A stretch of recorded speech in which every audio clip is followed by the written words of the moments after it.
এর আগের পর্বে আমি মায়াপুর ভ্রমণের সমস্ত তথ্যই ভিডিওর মাধ্যমে তুলে ধরার চেষ্টা করেছি। আজকের এই ভিডিওর ডেসক্রিপশন বক্স ও উপরে আই বাটনে আমি লিংক দিয়ে দিলাম। ভিডিওটা এখনও না দেখে থাকলে দেখে নিতে পারেন। নমস্কার, আমি পিয়ালি আর আমার চ্যানেল ভূতের রাজা দিলবরে আপনাদের স্বাগত জানাই। আজ এসেছি আমরা নবদ্বীপের 60 ফুটের মহাপ্রভুর দর্শনে। মন্দিরে প্রবেশ করার জন্য জনপ্রতি 10 টাকা করে টিকিট কেটে নিয়ে ঢুকে পড়লাম আমরা মন্দির প্রাঙ্গণে। ভিতরে ঢুকতেই প্রথমেই রয়েছে কৃত্রিম উপায়ে তৈরি এই গুহা, আর দূর থেকেই দেখতে পেলাম মহাপ্রভুর গৌরবর্ণের 60 ফুটের অপূর্ব সেই মূর্তি। চৈতন্য মানে যিনি সচেতন, আর মহা মানে মহান, প্রভু মানে স্বামী বা শিক্ষক।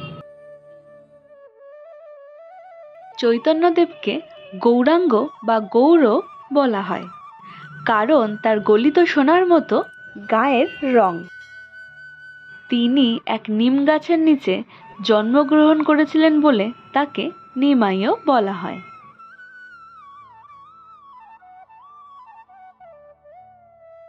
এই মন্দির প্রাঙ্গণের মধ্যে বিভিন্ন দেবদেবতাদের রাসলীলার বিভিন্ন সময় সুন্দরভাবে ফুটিয়ে তোলা হয়েছে।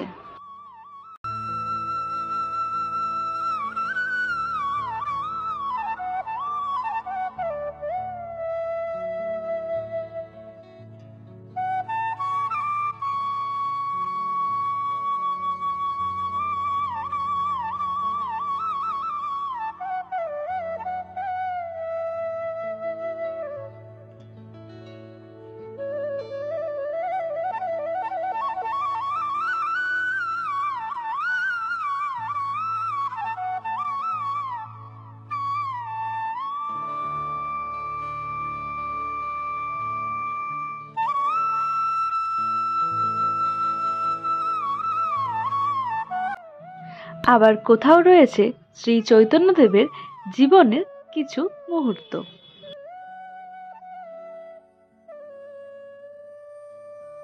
অপরূপ সুন্দর এই দৃশ্য।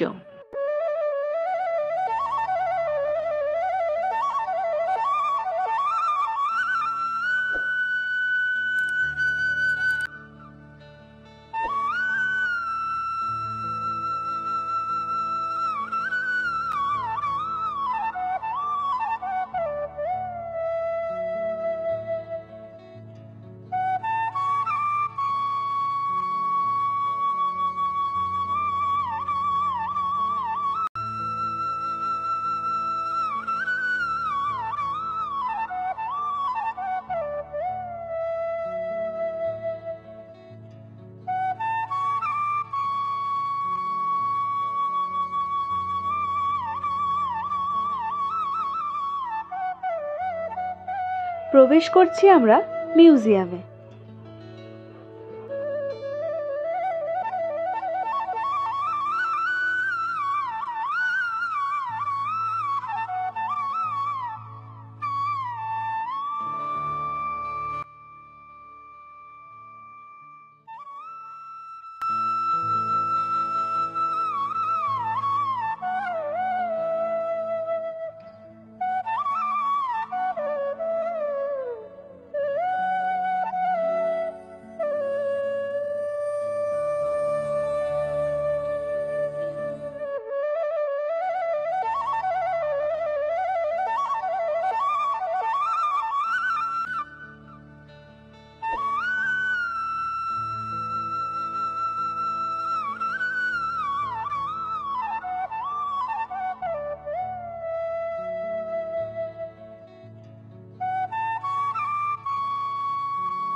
মিউজিয়ামটি থেকে বেরোতেই সামনেই পড়বে মহাপ্রভুর অপূর্ব সেই মূর্তি।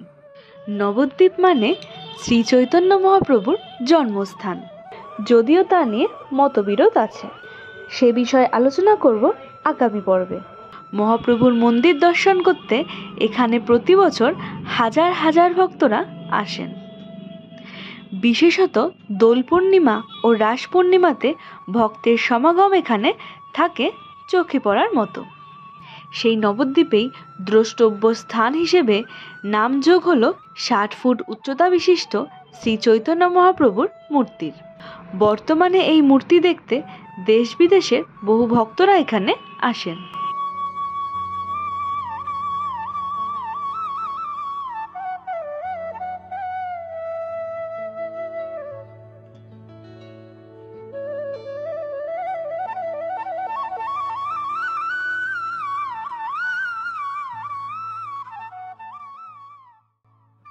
মন্দির প্রাঙ্গণের বাহির পথেই রয়েছে মহাপ্রসাদের এই বিক্রয় কেন্দ্রটি।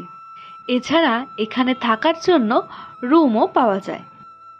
এই মন্দিরটির ঠিক উল্টো দিকেই রয়েছে নরহরি শ্রীকৃষ্ণ চৈতন্য সেবা মিশন।